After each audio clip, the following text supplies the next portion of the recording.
Cervical cancer यानी कि ग्रीवा या गर्भाशय के मुंह का कैंसर होता है। ये जब गर्भाशय के मुंह की सेल्स या कोशिकाएं अनियमित रूप से बढ़ोतरी होने लगती है तो ये कैंसर का रूप ले लेती हैं। ये कैंसर जो है एक बहुत ही कॉमन कैंसर है। माना गया है कि जो सेकंड नंबर का मोस्ट कॉमन कैंसर है महिलाओं में भारत में। लेकिन सबसे पॉजिटिव चीज़ें, दो चीज़ें इसके लिए अच्छी हैं हमारे को समझने के लिए कि इसके लिए हमारे पास एक वैक्सीन है जिससे हम इस बीमारी को बचा सकते हैं अपने आप को। और इसमें जो बीमारी है उसके लिए हमें स्क्रीनिंग टेस्ट भी अवेलेबल हैं जिससे कि हम टाइम से पहले सर्वाइकल कैंसर के बारे में पता लगा सकते हैं। माना गया है कि करीब भारत में 95,000 महिलाओं में सर्वाइकल कैंसर पाया जाता है और उसमें से 60,000 महिलाओं की प्रतिवर्ष मृत्यु होती है सर्वाइकल कैंसर के कारण। सर्वाइकल कैंसर जो हम इतना कॉमन है, इसका सबसे ये यूजुअली जो है 40 वर्ष से अधिक की महिलाओं में पाया जाता है। और जो भी रिप्रोडक्टिव एज की महिला है 15 से 40 साल की उम्र में कभी भी हो सकता है, लेकिन 40 साल से अबव महिलाओं में पाया जाता है। इसके अलावा इसका सबसे मेन कारण एक इन्फेक्शन होता है HPV वायरस यानी कि ह्यूमन पैपिलोमा वायरस। इस इन्फेक्शन के कारण ये कैंसर होता है और 70% महिलाओं में इसी इन्फेक्शन की वजह से ये कैंसर होता है। इसके अलावा जो महिलाओं की शादी कम उम्र में हो जाती है, जल्दी हो जाती है, या जो अधिक गर्भ धारण करती हैं या जिनका मल्टीपल सेक्सुअल पार्टनर्स होते हैं, उन महिलाओं में ये कैंसर होने की संभावना ज़्यादा होती है। में कुछ महिलाओं को महीना जैसे आ रहा है 15 से 28 दिन पे आ रहा है, लेकिन बीच बीच में अगर उनको महीने के समय ब्लीडिंग चालू हो जाए या संबंध करते समय उनके ब्लीडिंग हो, जिसको हम पोस्ट कोइटल ब्लीडिंग कहते हैं, या फिर उनको महीने के अलावा जो है जब गंदा पानी आए, मटमैला सा पानी आए, बच्चेदानी के रास्ते से बदबूदार या जो ब्राउन कलर का डिस्चार्ज आए, उनके पेड़ों में दर्द हो, उनको जो है पेशाब करते समय जलन हो, ये सब कारण हमें एक तरफ सचेत करते हैं कि सर्वाइकल कैंसर के लक्षण हो सकते हैं। सर्वाइकल कैंसर जो हमने ह्यूमन पैपिलोमा वायरस एक बताया है, वो 70% महिलाओं में उसका कारण होता है ह्यूमन पैपिलोमा वायरस। इसमें ये 100 तरह की वैरायटी होती है ह्यूमन पैपिलोमा वायरस की, जिसमें 16 और 18 बहुत ही कॉमन ह्यूमन पैपिलोमा वायरस हैं जो बच्चेदानी का कैंसर करते हैं। सबसे अच्छी चीज़ इस बीमारी की ये है कि हम इसको डायग्नोज कर सकते हैं और स्क्रीन कर सकते हैं। स्क्रीनिंग टेस्ट वो होते हैं कि बीमारी को हम होने से पहले या उसकी इनिशियल स्टेजेस में ही हम पकड़ लेते हैं, उनको हम स्क्रीनिंग टेस्ट कहते हैं। तो 2 तरह के स्क्रीनिंग टेस्ट हमारे पास अवेलेबल हैं जिससे हम सर्वाइकल कैंसर की स्थिति पता कर सकते हैं। एक होता है पैप स्मीयर टेस्ट, जिसमें हम बच्चेदानी के मुंह का कुछ कोशिकाएं एक पैचुला पे लेते हैं और उसको हम स्लाइड पे स्मीयर बना के उसको एग्जामिन करते हैं। और एक टेस्ट होता है ह्यूमन पैपिलोमा HPV टेस्ट होता है, जिसमें हम HPV DNA टेस्ट होता है, जिसमें हम HPV वायरस की प्रेजेंस को चेक करते हैं। तो अगर पैप स्मीयर में हमें ये पता चलेगा कि किसी कोशिकाएं में कुछ एबनॉर्मलिटी है कि नहीं है, अगर वो हमें दिखेगा तो हम जज कर सकते हैं कि उस महिला को सर्वाइकल कैंसर है। ऐसे अगर हम HPV DNA का टेस्ट करेंगे और उसमें हमें लगेगा कि वो पॉजिटिव है, तो ऐसी महिलाओं को आगे चल के कैंसर होने की संभावना होती है। तो वो भी एक हमारा स्क्रीनिंग टेस्ट है।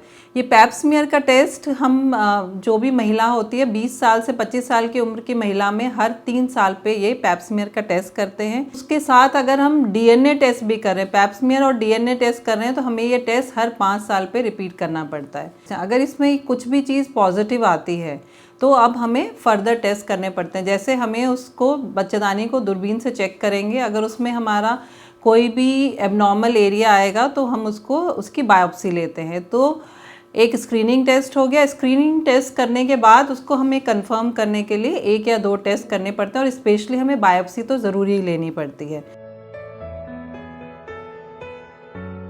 हम इस बीमारी को 2 स्टेजेस में डिवाइड कर देते हैं। एक प्री मैलिग्नेंट स्टेज होती है और एक कैंसर है, प्री मैलिग्नेंट स्टेज जिसको हम बोलते हैं वो कार्सिनोमा इन सीटू बोलते हैं। प्री मैलिग्नेंट स्टेज मतलब इन महिलाओं में आगे चलकर बच्चेदानी के मुंह के कैंसर होने की संभावना हो सकती है या कन्वर्ट होगा। और यूजुअली सबसे अच्छी चीज़ ये है कि कभी कभी इसमें 10 साल तक लग जाते हैं प्री मैलिग्नेंट स्टेज से कैंसर में कन्वर्ट होने के लिए। तो हमारे पास एम्पल ऑफ टाइम होता है कि हम महिला को अर्ली स्टेज में, प्री मैलिग्नेंट स्टेज में ही डिटेक्ट कर लें, पकड़ ले बीमारी और उसको कैंसर होने से बचा दें। उसके बाद अगर उसमें कैंसर है तो फर्दर ट्रीटमेंट की ज़रूरत है। तो प्री मैलिग्नेंट स्टेज में हमारे पास 2-3 तरह की सुविधाएं अवेलेबल हैं। जैसे अगर हम जो एरिया अफेक्टेड होता है उसको हम लार्ज लूप एक्सीजन करके वो एरिया हम निकाल देते हैं। अगर हमारे को लग रहा है कि वो बहुत ही लो ग्रेड वाला प्री मैलिग्नेंट स्टेज है तो हम कभी कभी उस एरिया की सिकाई करके भी, ठंडी सिकाई जिसको बोलते हैं, क्रायोकॉटरी करके भी हम उसका इलाज कर सकते हैं। हाँ, अगर महिला को एडवांस कैंसर है, मतलब कैंसर है, तो कैंसर में अर्ली स्टेज 1, 2, 3 और 4 होती है। स्टेज 4 में कैंसर पूरे शरीर में फैला हुआ होता है और स्टेज 3 में आसपास के एरिया में, जैसे पेशाब की जगह पे और आसपास के एरिया में फैला हुआ होता है, और 1 और 2 में बच्चेदानी में ही सीमित होता है। तो अगर बच्चेदानी में सीमित है तो हम महिला का ऑपरेशन द्वारा इलाज कर सकते हैं। ऑपरेशन के बाद अगर ज़रूरत पड़ती है तो उसको कभी कभी रेडियोथेरेपी यानी कि सिकाई की आवश्यकता पड़ सकती है। लेकिन अगर स्टेज 1 के बाद स्टेज 2 और अबव है तो महिला का ऑपरेशन की संभावना नहीं होती है और उसमें हमें केवल सिकाई करते हैं हम लोग, या फिर कभी कभी दवाई यानी कि कीमोथेरेपी भी हम दे सकते हैं। तो इस तरह से महिला का इलाज संभव है, लेकिन जैसे जैसे स्टेज बढ़ेगी आपका सर्वाइवल रेट आपका कम हो जाएगा और आपका आपको जो ये बीमारी है उससे संबंधित जो खतरे होंगे वो भी आपकी, अगर स्टेज ज़्यादा एडवांस स्टेज की होगी तो आपको ये खतरा ज़्यादा होता है। सबसे अच्छी चीज़ इस बीमारी की जो पॉजिटिव चीज़ है कि यही एक ऐसा कैंसर है जिसके लिए हमारे पास वैक्सीन अवेलेबल है। वैक्सीन क्या होती है कि जो बीमारी को या तो होने से रोकती है या फिर उसका, अगर बीमारी होती भी है तो बहुत सिवियर नहीं होती है। यही एक ऐसा कैंसर है जिसके लिए वैक्सीन अवेलेबल है। अमूमन 3 तरह की वैक्सीन अवेलेबल हैं जो हम यूज़ कर सकते हैं। और क्योंकि जैसे मैंने आपको अभी बताया कि यूजुअली ये उन्हीं महिलाओं में होने के चांसेस होते हैं अर्ली एज में जिनको शारीरिक संबंध स्टार्ट कर देती हैं, या फिर जिनके मल्टीपल सेक्सुअल पार्टनर्स होते हैं, या जो बहुत बार गर्भ धारण करती हैं। इसलिए हम यूजुअली इस वैक्सीन को, जो गवर्नमेंट की तरफ से अप्रूव्ड है, कि 9 से 15 साल की लड़कियों में अगर हम इनको लगाते हैं तो बहुत ही ज़्यादा इफेक्टिव होती है, पहली चीज़। और दूसरी चीज़ ये कि इसमें केवल 2 डोजेस चाहिए होते हैं। एक तो आपको जब आपने आए तब आपने लगवाया, और उसके बाद 6 महीने बाद आपको ये सेकेंड डोज लेनी होती है। हाँ, अगर आप 15 साल से अधिक उम्र पे लगाएंगे तो आपको इसको 3 डोजेस लेनी पड़ती है। एक तो जब आप आएंगे तब उसको हम 0 डोज मानते हैं, फिर एक से 2 महीने के अंदर पे, और एक 6 महीने के बाद। तो टोटल आपके 3 डोजेस होंगे। और ये आप 9 साल से सबसे अधिक इफेक्टिव ये 9 से 15 साल की उम्र में अगर आप लेते हैं तो होती है, लेकिन अगर आपका मिस हो जाता है तो आप 45 ईयर्स की एज तक भी आप ले सकते हैं ये वैक्सीन। और ये वैक्सीन जो है ह्यूमन पेपिलोमा वायरस के अगेंस्ट काम करती है, जो मैंने ऐसे आपको बताया कि ये मेन कारण है जिसकी वजह से बच्चेदानी के मुंह में कैंसर होता है। 2 या 3 तरह की वैक्सीन आती हैं। एक वैक्सीन होती है जिसमें 2 वेराइटी ऑफ HPV इन्फेक्शन को प्रिवेंट करते हैं, जैसे 16 और 18 नंबर। एक वैक्सीन आती है जिसमें 4 स्ट्रेन्स ऑफ HPV इन्फेक्शन को प्रिवेंट करते हैं, 6, 11, 13 और 18।